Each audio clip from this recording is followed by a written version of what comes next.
The Alien Council had never seen a sensor reading quite like this. Before we begin, tell us where you're watching from and subscribe for more HFY stories. Commander Vrath stood on the bridge of the Imperial Dreadnought Sovereign's Fist, his four eyes narrowing at the tactical display before him. 47 vessels of the Crithian Empire's 3rd Expeditionary Fleet hung in formation around him, their sleek hulls reflecting the cold light of the border system's distant star. This was disputed space, a region where 3 territorial claims overlapped, where the ambitious came to expand their influence, and the foolish came to die. And there alone in the darkness sat a single human vessel. Magnify Vrathkor commanded, his voice carrying the casual authority of someone who had never known true defeat.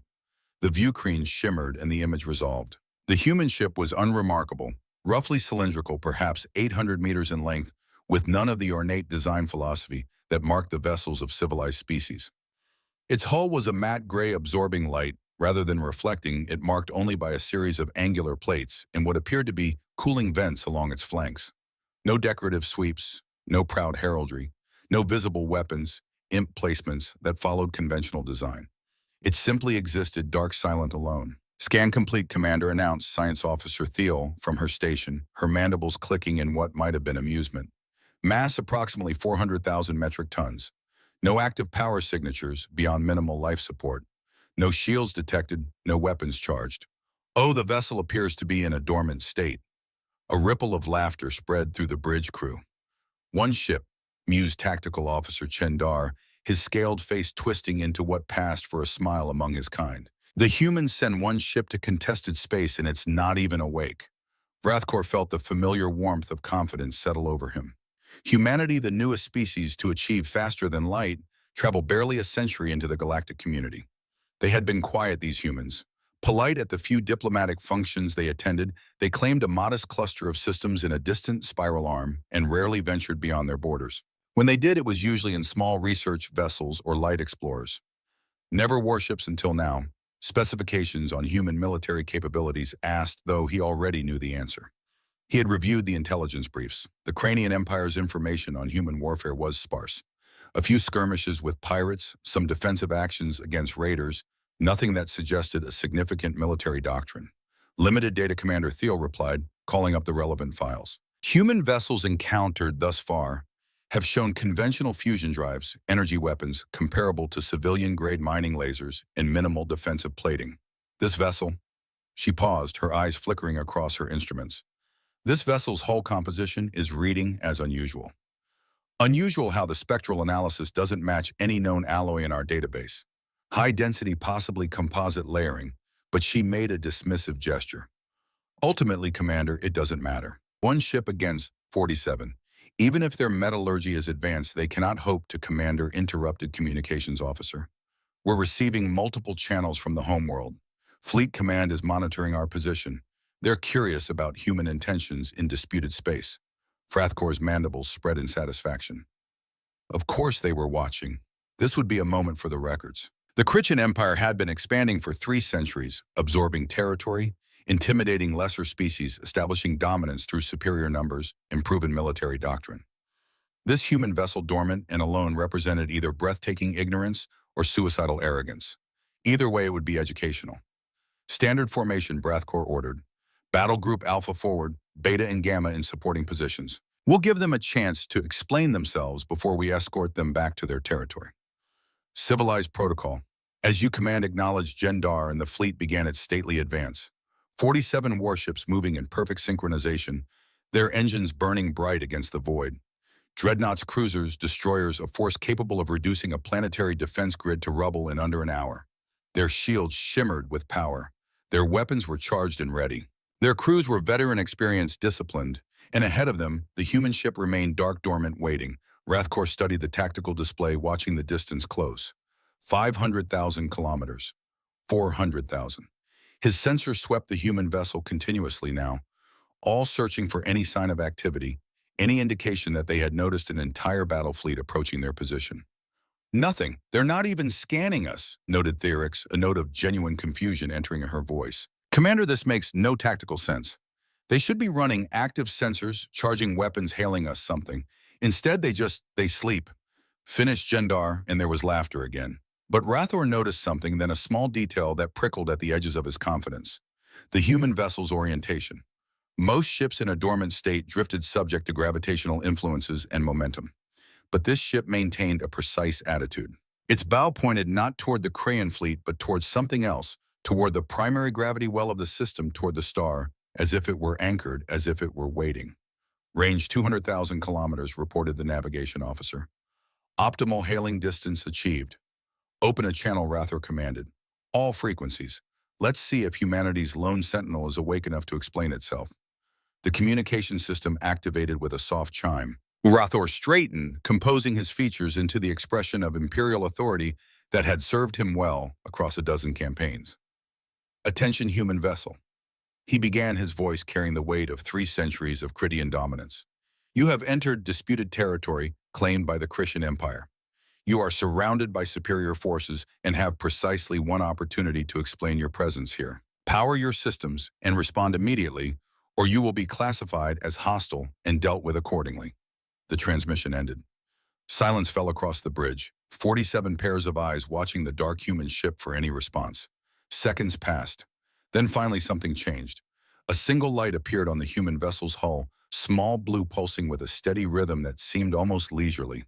Felix's instruments chirped softly. Commander, we're receiving a response. Audio. The bridge speakers crackled, and a human voice emerged, calm, measured, carrying none of the panic or desperation Brethor had expected. Crithian fleet, the voice said, each word precisely enunciated. This is the UHSV, absolute resolve on patrol assignment in neutral space. You are advised to alter your course and withdraw to your territorial boundaries. This is your only warning. The transmission ended. For a moment, absolute silence reigned on the bridge of the Sovereign's Fist. Then Jandar began to laugh, a harsh barking sound that spread through the crew like wildfire. Their only warning, he managed between laughs. They give us a warning. 1 ship dormant against 47, they give us. But Rathor wasn't laughing. He was staring at the tactical display, at that single pulsing blue light on the human vessel's hull, and feeling the first cold tendril of something he hadn't experienced in a very long time. Doubt. The laughter on the bridge of the Sovereign's Fist gradually subsided, replaced by an expectant silence. The crew waited for their commander's response, confident in the outcome, eager to see how this absurd situation would resolve. Rathor's claws tapped against the armrest of his command throne. Protocol dictated a measured response, escalation of force, demonstration of capability. The humans needed to understand the hierarchy of galactic power, and the Cranian Empire was an excellent teacher. Tactical, he said quietly. Target lock. All forward batteries, do not fire. Simply show them what they're facing, acknowledged Commander. Across the Cranian fleet, weapon systems activated. Plasma cannons swiveled into position. Missile tubes loaded. Energy projectors hummed to life. Their targeting arrays painting the human vessel with invisible beams of radiation. Every ship in the formation locked onto the absolute resolve simultaneously. Enough firepower to vaporize a small moon, the tactical display updated, showing the web of targeting solutions or overlapping fields of fire. Kill zones calculated with mathematical precision. It was beautiful in its way, the culmination of centuries of military doctrine. Target lock achieved, reported Chinadar. All weapons hot. The human vessel is registering our lock. They must see it on their sensors now. Good, Frathkor said. Open channel again. Let's give them a chance to be reasonable. The communication system activated once more. Human vessel, absolute resolve. Rathor began, his tone hardening. You are targeted by 47 warships. Your situation is untenable. Power down your vessel. Prepare to be boarded, and you will be treated in accordance with negative. The single word cut through his ultimatum like a blade. The human voice was unchanged, still calm, still measured. All as if discussing routine matters, rather than facing annihilation. We decline your demands, the voice continued. Cranian fleet, you have been warned. Withdraw now or accept responsibility for the consequences of your actions. You have 60 seconds to begin your withdrawal. Absolute resolve out. The channel went dead. Rathor felt his temperature rising, the biological response to disrespect triggering something primal in his Christian physiology. Beside him, Jandar was no longer laughing. The tactical officer's scales had darkened with anger. Commander, Jandar growled. Permission to hold, Rathor commanded, though his own instinct was to give the order to fire. But something nagged at him. The human's tone, that absolute certainty in the face of impossible odds, it spoke either to insanity or Science Officer Felix, he said carefully. Comprehensive scan, full spectrum analysis. I want to know everything about that vessel. Scanning now, Commander. The bridge fell silent as Felix worked, her instruments sweeping the human ship with every sensor at her disposal. Electromagnetic spectrum, gravimetric readings, thermal imaging, mass detection, quantum field analysis. The full suite of Crithian military reconnaissance technology. Results are inconsistent, Felix said slowly, her mandibles clicking in confusion. Commander, the mass readings keep fluctuating. Initial scans showed 400,000 metric tons, but now I'm getting readings that suggest more, significantly more. Sensor error, suggested Shinar. Recalibrating. Felix's fingers danced across her console. No, sir. Sensors are functioning within normal parameters. It's the target. She trailed off, staring at her display. Commander, the hull composition. I mentioned it was unusual. Running deeper analysis now, and I'm detecting layered structures, not armor plating in the conventional sense. Something else, some kind of field effect. The outer hull appears to be generating a low-level distortion that's interfering with our scans. Brathcore leaned forward. What kind of distortion? Unknown. It's not jamming, not exactly. More like masking, as if the ship is deliberately making itself harder to read. Belrix looked up from her console, her eyes wide. Commander Barrier, I don't think we're seeing the whole ship. A chill ran down Vrathcore's spine. Elaborate the spatial displacement readings, the gravity well the vessel is creating. Yes, it doesn't match the visible dimensions. If I'm interpreting this correctly, and I'm not certain I am, there is more mass present than what we're visually detecting. Stealth technology, Chinadar suggested, but his voice lacked its earlier confidence. No, Thelry said. Stealth reduces sensor returns. This is different. This is like looking at a hologram of something smaller than what's actually there. Rathor's mind raced. Humanity was barely a century into FTL technology. Their material science was supposed to be primitive. Their military doctrine non-existent. Everything the Cryan intelligence apparatus had gathered suggested a species more interested in exploration than warfare. And yet time elapsed, he asked 40 seconds, since their ultimatum, Commander reported talk. 40 seconds, 20 remained. Hail them again, Rathord. Ask them. Commander Felix's voice cracked with sudden urgency. Energy spike. The human vessel is... The tactical display erupted with light. Every sensor on every Cryan ship screamed in unison as the absolute resolve began to wake up. It started with heat. The cooling vents along the human ship's hull, previously dark, began to glow. Not the soft red of standard thermal dissipation, but a bright electric blue that pulsed with increasing intensity. The glow spread across the hull in waves, following patterns that suggested some vast internal system coming online section by section, layer by layer. Energy readings are spiking, Theorich shouted over the sudden cacophony of alerts. Reactor output is Commander. This doesn't make sense. Source. The power generation I'm detecting would require a fusion plant 10 times the size of our Dreadnought's core. The blue glow intensified and something else began to happen. The space around the absolute resolve started to shimmer like heat haze over a sun-baked desert. Reality itself seemed to bend and flex around the human vessel. Shields, Genlar asked, his voice tight. I don't know, Athalar admitted. This signature is unlike any shield technology in our database. It's not deflecting energy or matter. It's displacing space. On the view screen, the human ship was changing. Not moving, not maneuvering, changing. The shimmer effect intensified. And suddenly the vessel they had been observing was no longer 800 meters long. It was growing, or rather, it had always been larger. Oh, and now they could finally see it. The distortion field that had been masking the ship's true dimensions was peeling away like a curtain being drawn back. And behind it was something that made Rathor's blood run cold. New mass reading Theorix whispered. 2 million metric tons. 3,000,004. Commander, it's still increasing. The absolute resolve revealed itself in all its terrible glory. Not 800 meters, 2,000, not a light patrol vessel of Titan. Its hull was segmented in ways that suggested modular construction, each section capable of independent operation. What they had mistaken for cooling vents were actually heat dissipation arrays for weapon systems that were now powering up one by one, bathing the surrounding space in that eerie blue light. We're being scanned, reported Yet, his voice barely above a whisper. They're scanning us, all of us, simultaneously. Impossible, Jandar said reflexively. The processing power required to coordinate tactical scans of 47 individual vessels at once. Would they're doing it, Velt interrupted. And Commander, they're not just scanning, They're analyzing our shield frequencies, our armor composition, our weapons configurations. They're dissecting us in real time. Hrothgar watched his tactical display update with new information. The human vessel was still stationary, hadn't moved a single meter from its position.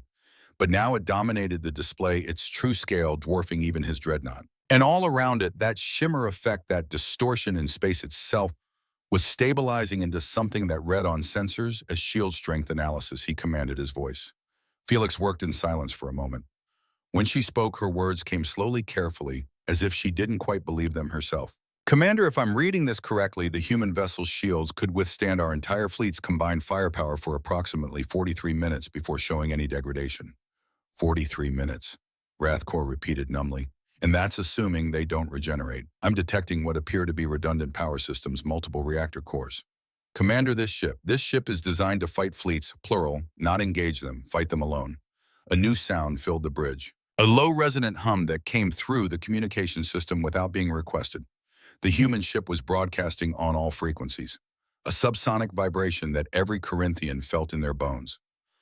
Then the voice returned, the same calm, measured tone, but now with the absolute resolve fully powered, and revealed the words carried a different weight. Christian fleet, your 60 seconds have elapsed.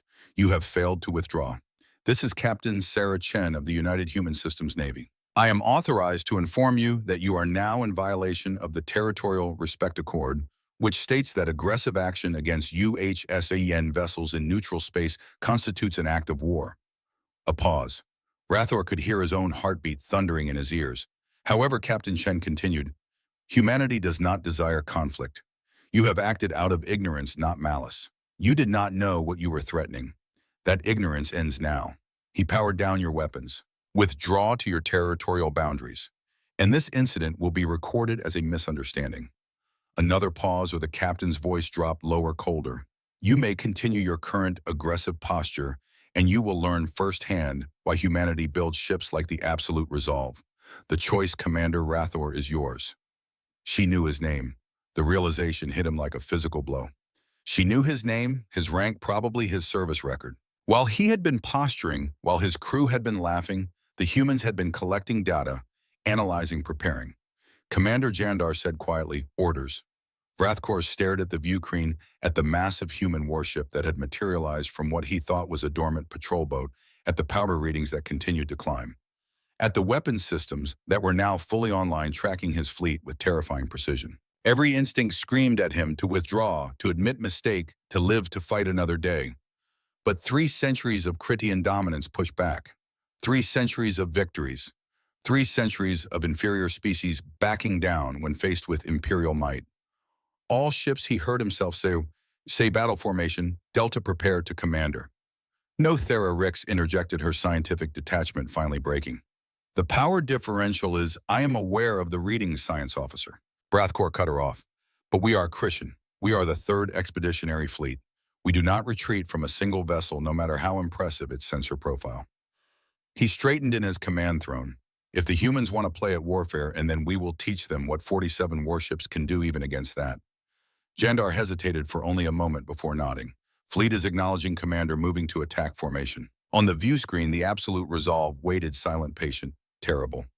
And somewhere in that massive vessel, Captain Sarah Chen was undoubtedly watching the Christian fleet maneuver, watching them make their choice, watching them seal their fate.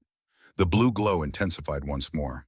The Cranian 3rd Expeditionary Fleet moved with practiced precision. 47 warships flowing into attack formation. Delta, a 3-dimensional envelope designed to overwhelm a single target from multiple vectors simultaneously.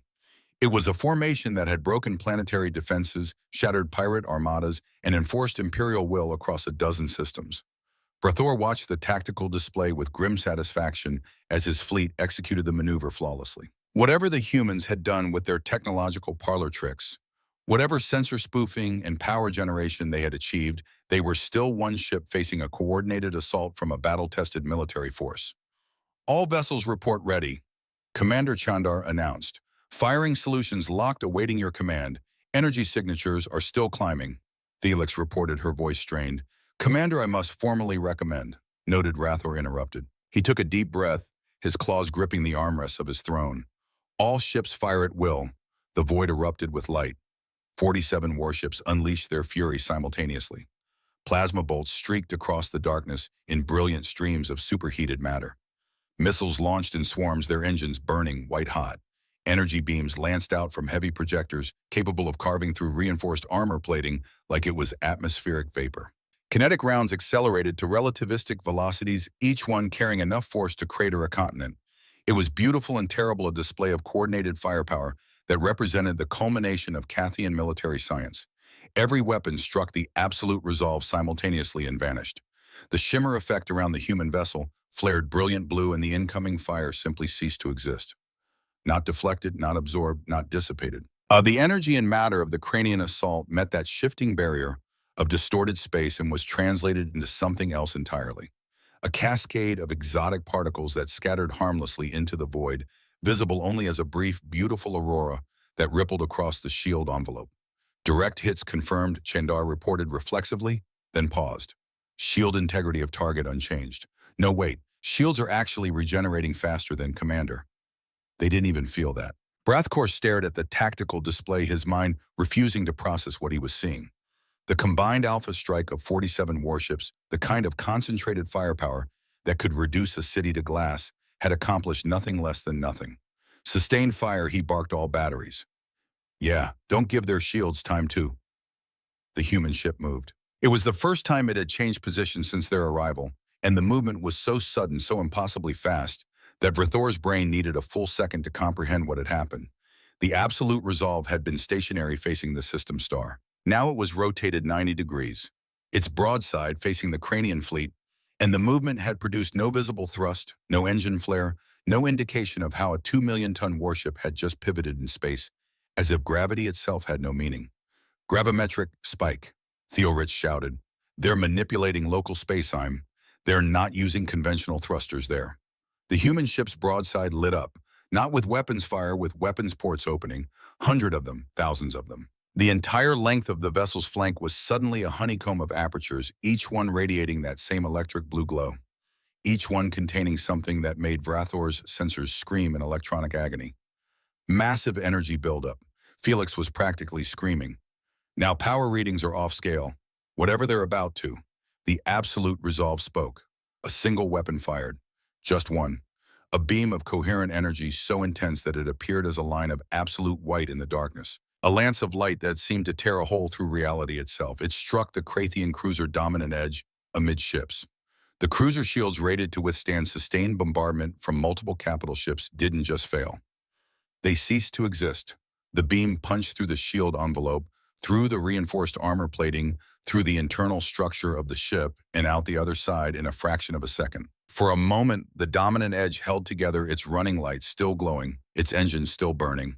Then it simply came apart. Not an explosion, a dissociation. The molecular bonds holding the ship together failed simultaneously.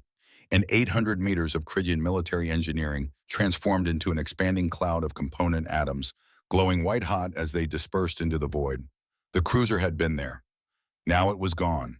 340 Cryan lives erased in an instant. Evasive maneuvers. Brathcore roared, but the order was unnecessary. His fleet was already scattering. Doctrine and discipline giving way to pure survival instinct. But the absolute resolve wasn't finished. On another beam lanced out, this one striking the destroyer Swift Retribution, which attempted to engage its emergency FTL drive to escape. The human weapon caught the ship mid-jump, and the intersection of the beam with the destroyer's forming hyperspace bubble created a catastrophic cascade. The destroyer imploded, crushed by its own escape attempt, and winked out of existence. 2 ships, 2 shots, 2 seconds. Return fire, Chandar was shouting, coordinating what remained of the fleet's offensive capability.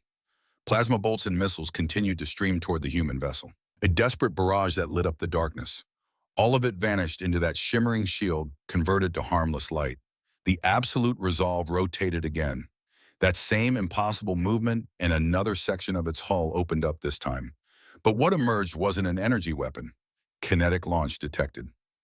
Felix called out, projectiles inbound, velocity. Commander, the velocity readings are impossible. They're accelerating at the projectiles were small, barely 2 meters long, but they moved with terrifying speed. And when they struck, they did so with devastating effect. The Krydian frigate Zealous Pursuit took 3 hits in rapid succession. Each projectile punched clean through the ship's armor, through its interior, and out the other side. The kinetic energy transfer so perfectly calculated that the frigate's reactor containment failed, triggering a fusion cascade that consumed the vessel from within. "They're not trying to destroy us," Delric said suddenly, her voice odd. "Commander, look at the targeting pattern. They're hitting specific systems, engines, weapons, communications. They're surgically disabling ships." Brathcor looked at the tactical display and realized she was right. Of the 47 ships in his fleet, 3 were completely destroyed, but 6 more were now drifting. Their propulsion offline, their weapons dark.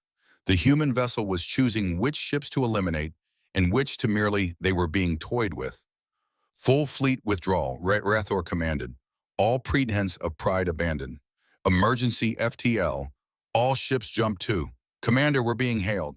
Velt interrupted. "It's the human vessel. Ignore it. Jump protocols now." "Sir, they're blocking our jump calculations. Some kind of gravimetric interference. We can't establish a stable hyperspace corridor." Brathcor felt reality tilt beneath him. They couldn't fight. They couldn't run, or they were completely, utterly helpless before this single human warship. The communication channel opened without his authorization. The human vessel simply overriding his systems. "Christian fleet," Captain Chen's voice filled the bridge, still calm, still measured. "Cease all offensive action immediately, or I will be forced to continue defensive measures. Your ships are outmatched. Your tactics are insufficient. Your weapons are ineffective. This does not have to end in further loss of life." On the view screen, the absolute resolve hung against the stars, its full glory now revealed. 2,000 meters of human engineering bristling with weapon systems that represented a paradigm shift in military technology. And behind it, Avrakor could now see something else. A distortion in space that suggested the ship could bend reality itself, manipulate gravity, control the very fabric of space-time. The humans hadn't just built a warship. They had built something that operated on principles the Christian Empire didn't even understand. How Rathcor whispered, not realizing he had spoken aloud until the human captain responded. How Chen's voice held a note of something that might have been sympathy. "Commander, humanity has been spacefaring for a century, but we've been waging war for millennia. When we finally reached the stars, we looked at the weapons we had built to fight each other and asked ourselves, what would happen if we applied that same ingenuity to the void? The absolute resolve is the answer. She's the answer to a question we hoped we'd never have to ask." Another pause. "But you made us ask it." A new icon appeared on Brathor's tactical display, a targeting solution. The absolute resolve had locked weapons on his flagship, all of its weapons simultaneously. "You have 3 options, Commander," Chen continued. "Option 1, continue fighting, and I reduce the rest of your fleet to debris. Option 2, attempt to flee, and I every remaining vessel before you can jump. Option 3, stand down. Accept humanitarian rescue of your surviving crews and return to your territory with a message." A message, Brathor heard himself ask. That humanity is not what you thought we were. That our quiet existence on the far side of the galaxy was not weakness, but choice. And that we patrol neutral space not because we're testing borders, but because we're protecting them. And that ships like the Absolute Resolve exist not to conquer, but to ensure that we never have to.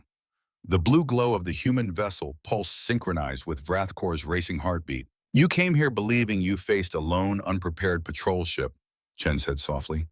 "You were correct. This is a patrol ship. The Absolute Resolve is rated for border monitoring duties. She's considered a light presence vessel by UHSN standards. Our actual warships," she let the implication hang in the air, "they're much larger, Commander." The bridge of the Sovereign's fist was absolutely silent. Every officer, every crew member stared at the view screen in mute horror, understanding what that meant. This wasn't humanity's finest warship. This was standard. This was routine. This was what they sent when they expected nothing to happen. "Stand down, Commander Rathkor," Captain Chen said, and now there was genuine compassion in her voice. "You fought bravely. You followed your doctrine. You did everything your empire trained you to do. It simply wasn't enough. There's no shame in that, only in refusing to accept it." Vrathkor looked at his tactical display. 47 ships had entered the system. 3 were destroyed, 6 were crippled. The remaining 38 were untouched because the humans had chosen not to touch them. They had been shown mercy, and that mercy was more terrifying than any weapon. "All ships," he said quietly, his voice barely functioning. "Stand down, power down all weapon systems, prepare to receive E-assistance." The acknowledgements came in slowly, each captain's voice heavy with the weight of what they had just witnessed. On the view screen, the Absolute Resolve's weapons ports began to close one by one, that terrible blue glow fading to a dim pulse. But the ship itself remained vast and undeniable, a monument to humanity's true nature. They had laughed at the lone battleship, and the lone battleship had rewritten everything the Korean Empire thought they knew about war. The next 6 hours passed in a haze of humiliation and disbelief. The Absolute Resolve dispatched rescue craft, sleek, efficient vessels that moved with the same impossible grace as their mothership. They approached the crippled Cryan vessels with practiced precision, offering medical assistance, emergency power supplies, and an engineering support to stabilize damaged reactors. The humans worked quickly and professionally, their crews offering no commentary on the battle, no judgment on the outcome. They simply helped.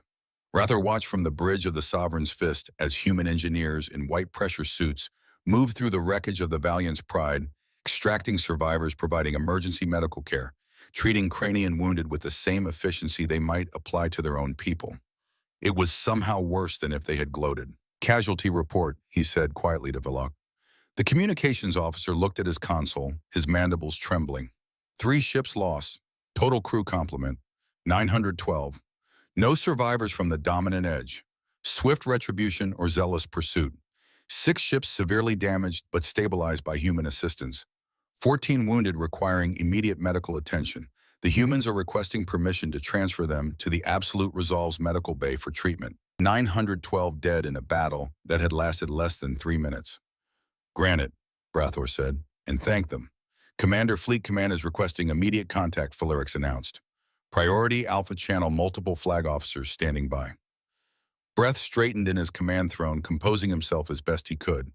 This was the moment he had been dreading. The explanation, the admission, put them through. The view screen shifted, and suddenly he was facing a panel of Critian military leadership.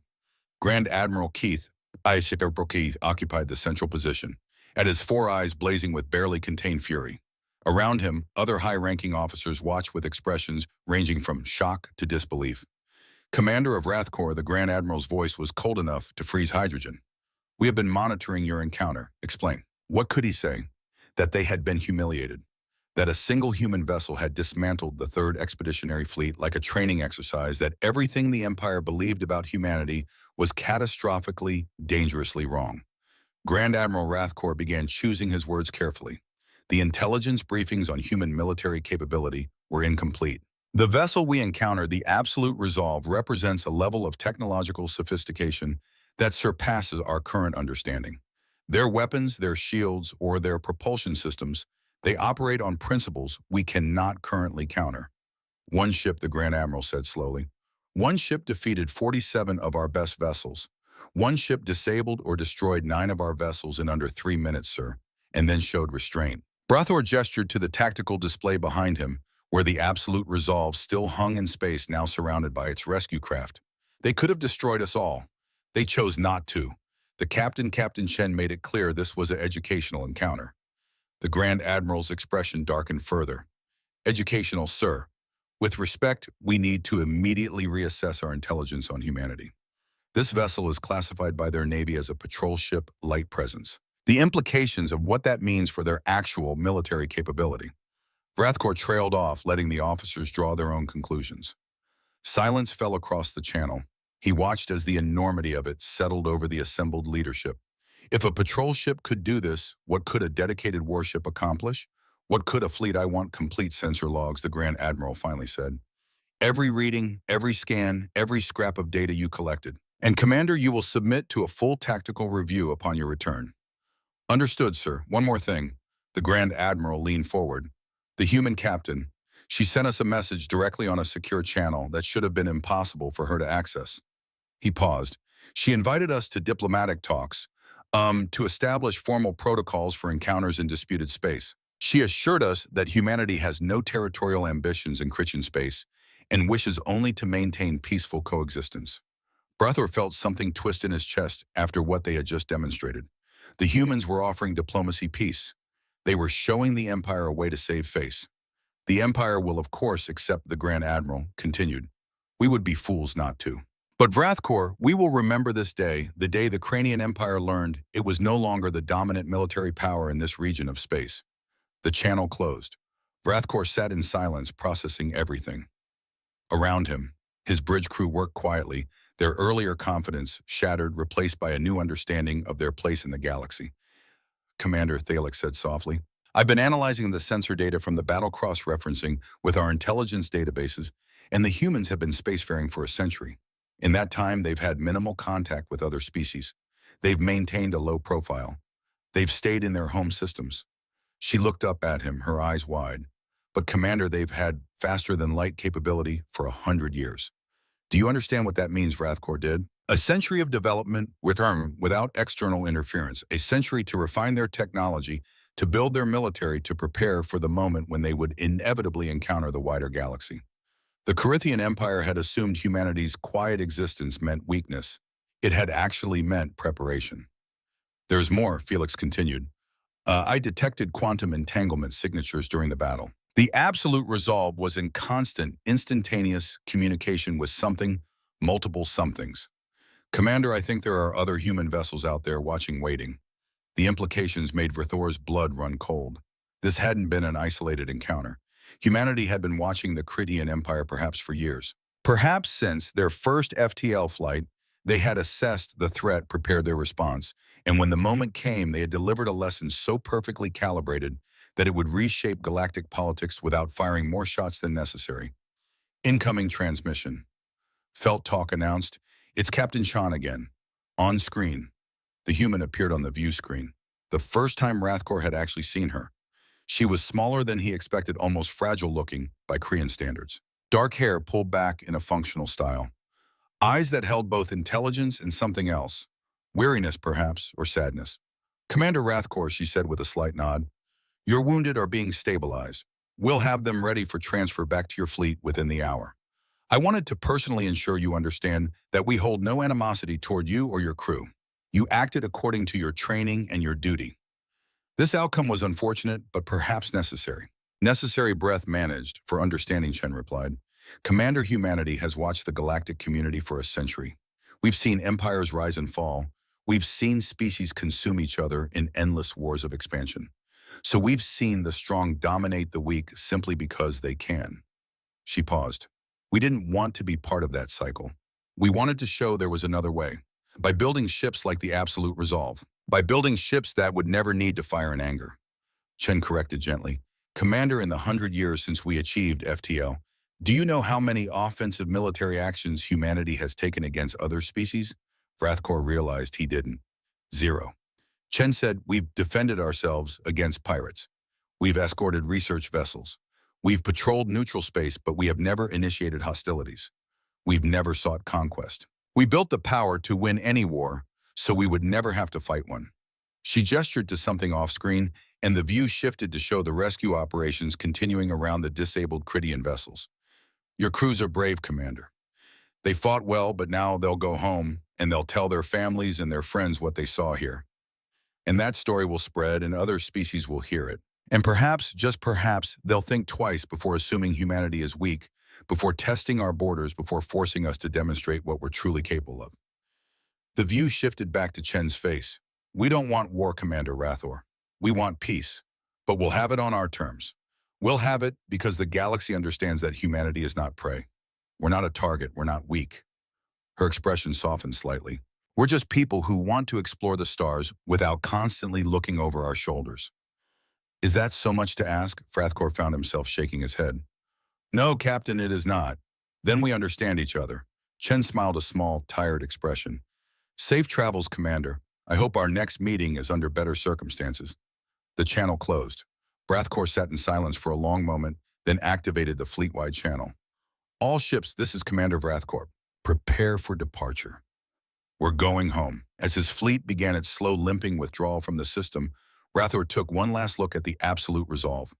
The human vessel remained at its station, patient and vigilant, a sentinel guarding borders that suddenly seemed far more significant than he had ever imagined. The Third Expeditionary Fleet had come to the system expecting to enforce Imperial will, and they left having learned that the galaxy had changed and they had never even seen it coming.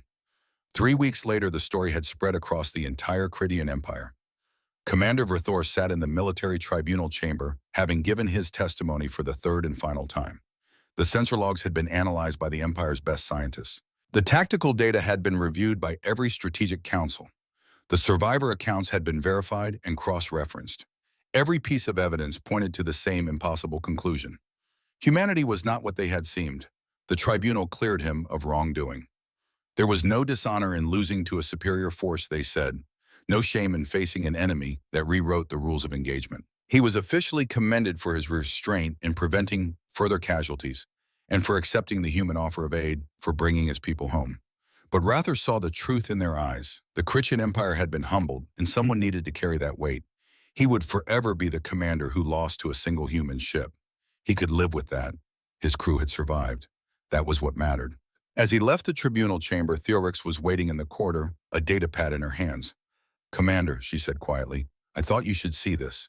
It just came through the intelligence networks." He took the pad and read. His mandible slowly spread in something between awe and terror. It was a report from the Vrexian Concordat, a rival power on the far side of Cridian space. They had attempted their own probe into human territory 2 weeks ago, testing the borders with a small task force. Oh, they had encountered a human vessel called the Unshakable Will. The report was brief, clinical, and absolutely chilling. The Vrexian task force, 12 ships had been disabled in 90 seconds, not destroyed. Disabled. Every ship left intact, but completely powerless, drifting in space until human rescue craft arrived. The Vrexians reported the same technology, the same impossible capabilities, the same measured restraint. But there was a footnote that made Vrathor's blood freeze. The Unshakable Will was classified by the humans as a light patrol, frigate smaller than the Absolute Resolve. "They're everywhere," Theorix whispered, "along every border in every neutral zone. The humans aren't just patrolling their own space. They're creating a defensive perimeter around half the galaxy. Oh, and we never noticed because we never looked." Vrathkor handed back the datapad. "Have the diplomatic talks begun?" "Yes, Commander. The Empire has formally recognized human territorial claims. Full diplomatic relations are being established. Trade negotiations are underway." She paused and said, "We're also sharing our intelligence on the Skraven Horde." Apparently the humans have been concerned about their expansion towards civilian shipping lanes. "Concerned," Vrathor repeated and almost laughed. If humanity was concerned about the Skraven, a species that had terrorized the galactic fringe for decades, then the Skraven's days were numbered. They just didn't know it yet. "Commander, there's something else." Felix pulled up another file. "Remember how I detected quantum entanglement signatures during the battle? I've been reviewing the data. The Absolute Resolve was in communication with 17 other sources. 17, Commander, all broadcasting similar power signatures. Asterisk, 17 ships watching, ready to respond if the situation had escalated beyond Captain Chen's ability to handle it alone. Humanity hadn't sent a lone patrol ship to neutral space. They had sent a fleet and chosen to reveal only one vessel." "The galaxy has changed," Vrathor said softly. "Yes, sir, it has." He looked out the window of the military complex up at the stars that had once seemed so familiar, so conquerable. Now each point of light seemed to hold new mysteries, new dangers, new powers that the Cathian Empire had been blissfully ignorant of. "What do you think they're doing right now?" they asked. "The humans out there in their ships."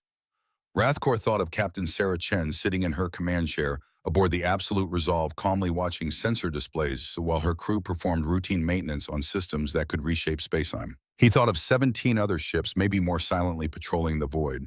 Invisible sentinels protecting a species that had looked at the violent galaxy and decided to be better than it. "Their job," he said finally. "They're doing their job, keeping the peace, protecting their people, making sure that the next time someone like us makes a mistake, there's someone there to teach the lesson without unnecessary bloodshed." "Mola, they could have destroyed us," the said, and it wasn't the first time she'd said it. It had become a mantra among the survivors. Man repeated in mess halls and crew quarters across the fleet, a reminder of the mercy they'd been shown. "But they didn't," Brathkor replied. "And that's the point. That's what makes them more dangerous than any warlike species. They have the power to win any engagement, and they choose not to use it unless absolutely necessary. How do you fight an enemy like that? How do you negotiate with someone who holds all the cards but acts like an equal?" "I don't think we're supposed to fight them," Theorix said quietly. "I think we're supposed to learn from them." Vrathko nodded slowly. She was right, of course. The humans had given the Cryan Empire a gift, a chance to see themselves from the outside, to recognize their own limitations, to understand that the galaxy was larger and more complex than their doctrine had allowed for. And some in the military council were already calling for increased ship production, for reverse engineering, human technology, for finding a way to match their capabilities. But Rathor knew better. Humanity hadn't achieved what they had in a single generation. It had taken them a century of focused development, of unified purpose, of choosing what kind of civilization they wanted to be. The Christian empire could spend the next century trying to catch up, or they could spend it learning to coexist. His communicator chimed a message from Fleet Command. He opened it and read the brief text. Commander Rathcore, you are hereby assigned to the Joint Christian-Human Diplomatic Mission as military liaison. Your experience is considered invaluable. Report to the embassy in 1 week. Congratulations. He stared at the message for a long moment, then smiled a genuine expression, perhaps the first since the encounter. It seems he said to the I'll be seeing Captain Chen again after all. Will you know what to say to her? Sir Rathor thought about it. About the 912 Corinthians who had died because of imperial arrogance. About the thousands more who had been saved by human mercy. About a galaxy that was rapidly reorganizing itself around a new reality. Yes, he said finally, I'll thank her for the lesson, for the restraint, for showing us that there's a difference between strength and cruelty. He looked back at the stars, and then I'll ask her to tell me about humanity, their history, their wars, how they went from fighting each other to standing together against the void. Maybe we can learn something. Across the galaxy aboard the Absolute Resolve, Captain Sarah Chen sat in her quarters reviewing the day's patrol reports. Nothing unusual, no incidents, no contact with hostile forces. Another routine day, safeguarding the borders of human space. She pulled up the file on Commander Rathcore, reading through the Diplomatic Corps' notes. He would be arriving at the embassy next week. A good man by all accounts, someone who had learned the hard way but learned nonetheless. She approved the meeting request and added a personal note. Looking forward to our conversation, Commander, perhaps over something less stressful than ship-to-ship communications. Chen. Then she closed the file and looked at the tactical display showing the surrounding space. Empty, quiet, peaceful, exactly as it should be. Captain, her communications officer called out. Young, we're receiving a long-range signal. It's a freighter convoy mixed species requesting escort through the neutral zone. They say they've heard stories about human protection and would feel safer with a UHSN presence. Chen smiled. Word was spreading. The galaxy was learning. Helm set course to intercept. Standard escort formation. Let's make sure they get where they're going safely. Hi, Captain. The Absolute Resolve turned smoothly in space. That impossible grace of human gravimetric technology and accelerated toward its new assignment. A lone battleship watching over the void, but never truly alone. 17 other vessels maintained their silent vigil across the sector and behind them in human space. Shipyards continued their work, building more ships, training more crews, yet expanding the network of protection that humanity had decided was necessary not for conquest, but for peace. The galaxy had laughed at humanity's lone battleships. Now they sought their protection. And in the command centers of a dozen species, military leaders looked at their fleets and their doctrines and their centuries of tradition and realized they were looking at artifacts of an age that was rapidly ending. The age of dominance through fear was over. The age of humanity had begun. Not through conquest, not through subjugation, but through the simple, terrifying demonstration that the most powerful force in the galaxy was also the most principled, and that perhaps, just perhaps, strength was meant to protect, not to destroy. The galaxy was still learning that lesson, but humanity would be patient. They had, after all, had all the time in the world. What do you think about this clash between alien arrogance and human power? Share your thoughts below, and remember to like and subscribe for more HFY stories.